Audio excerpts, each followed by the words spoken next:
दोस्तों अगर आपको जॉइंट पेन की समस्या है, चाहे वो रूमेटाइड अर्थराइटिस हो, ऑस्टियो अर्थराइटिस हो या फिर गाउट की समस्या हो, तो इस वीडियो में मैं आपको एक ऐसा इलाज बताऊंगा जिससे इन समस्या को आप आसानी से ठीक कर सकते हैं। पूरे ट्रीटमेंट का एक फार्मूला बताऊंगा जिससे ना सिर्फ अर्थराइटिस बल्कि शरीर के किसी भी हिस्से में होने वाले पेन, स्टिफनेस और सूजन को ठीक किया जा सकता है। तो सबसे पहले हम समझते हैं कि अर्थराइटिस क्या है। दोस्तों आर्थराइटिस वर्ड जहाँ भी आता है तो इसका मतलब है हड्डियों या फिर हड्डियों के आसपास या फिर जॉइंट्स में होने वाली सूजन या फिर दर्द। और जब ये सूजन स्पेशली आपके जोड़ों में होती है तो इसे रूमेटॉइड अर्थराइटिस कहा जाता है।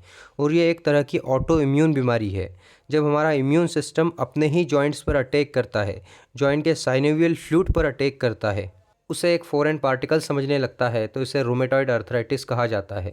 अब इसके कई सारे रीजंस हो सकते हैं। एक तो है जेनेटिक, इसके अलावा एज के हिसाब से भी इम्यून सिस्टम डिस्टर्ब हो जाता है। इसके अलावा ऑस्टियो अर्थराइटिस में भी आपको सेम जॉइंट रिलेटेड प्रॉब्लम होने लगती है और ये भी एक ऑटो इम्यून डिजीज़ की वजह से ही हो सकता है। अगर फैमिली हिस्ट्री में किसी को ये समस्या थी तो आपको भी ये समस्या होने के चांसेस बढ़ जाते हैं। जॉइंट्स पर ज़रूरत से ज़्यादा स्ट्रेस यानी तनाव पड़ने की वजह से भी ये समस्या हो सकती है, जैसे वेट लिफ्टिंग करना या फिर ज़्यादा उछल कूद करना। इसके अलावा गाउट यानी गठिया, ये भी एक तरह की आर्थराइटिस है जो शरीर में यूरिक एसिड का लेवल बढ़ने की वजह से होती है। जब आपके शरीर में यूरिक एसिड का लेवल बढ़ता है तो ये जॉइंट्स में क्रिस्टल्स के रूप में जमा हो जाता है जो गाउट या फिर गठिया कॉज करता है, जो कि बहुत ज़्यादा पेनफुल होता है। इसके अलावा इन समस्याओं का एक हिडन कॉज भी होता है जिस पर बहुत कम लोग ध्यान देते हैं, और वो है आयरन ओवरलोड होना। जब शरीर में आयरन की मात्रा ज़रूरत से ज़्यादा बढ़ जाती है तो शरीर में कुछ पैथोजेंस होते हैं जो आयरन डिपेंडेंट होते हैं।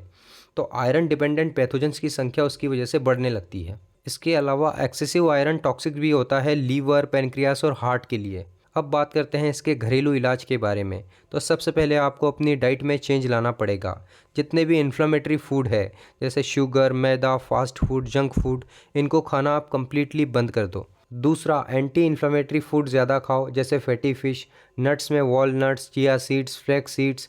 ये ओमेगा 3 फैटी एसिड और फाइबर के बेहतरीन सोर्स होते हैं। इसके अलावा फ्रूट्स और वेजिटेबल्स का कंजप्शन भी बढ़ा दो।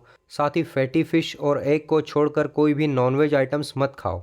अपने स्ट्रेस लेवल को कम रखने की कोशिश करो, क्योंकि स्ट्रेस हार्मोन कॉर्टिसोल एक इन्फ्लेमेटरी हार्मोन है। इतनी चीज़ें आप प्रिवेंशन और घरेलू इलाज के तौर पर कर सकते हैं।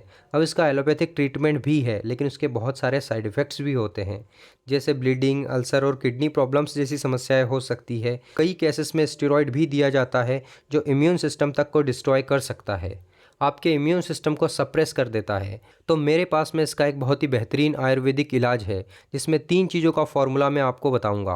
पहला है रूमाटॉल कैप्सूल, ल्यूकॉन कैप्सूल और रूमाटॉल ऑयल। रूमाटॉल और ल्यूकॉन कैप्सूल में एरन रूट, अंतामोल, सोनपाठा, हिरनबेल, भृंगराज और कुटकी जैसी कई आयुर्वेदिक हर्ब्स मिली होती है। इनमें एंटी आर्थराइटिस, एंटी रूमेटिस, एंटी फ्लोजेस्टिक और एंटी इन्फ्लेमेटरी प्रॉपर्टीज़ पाई जाती है। यह आपके इम्यून सिस्टम को स्ट्रॉन्ग बनाता है, लीवर के फंक्शन को बेहतर करता है, लीवर में न्यू इम्यून सेल्स के प्रोडक्शन को बढ़ाता है। तो आपको ल्यूकॉन कैप्सूल खाना खाने से पहले 2 कैप्सूल खाना है और रूमाटॉल कैप्सूल खाना खाने के बाद में 2 कैप्सूल खाना है। ये सुबह और शाम दोनों टाइम आपको खाना है। इसके साथ आपको रूमाटॉल ऑयल से दर्द की जगह पर हल्के हाथों से मसाज करनी है। रूमाटॉल ऑयल में नीम ऑयल होता है, विजय एक्सट्रैक्ट होता है, ओमेगा 3 फैटी एसिड होता है।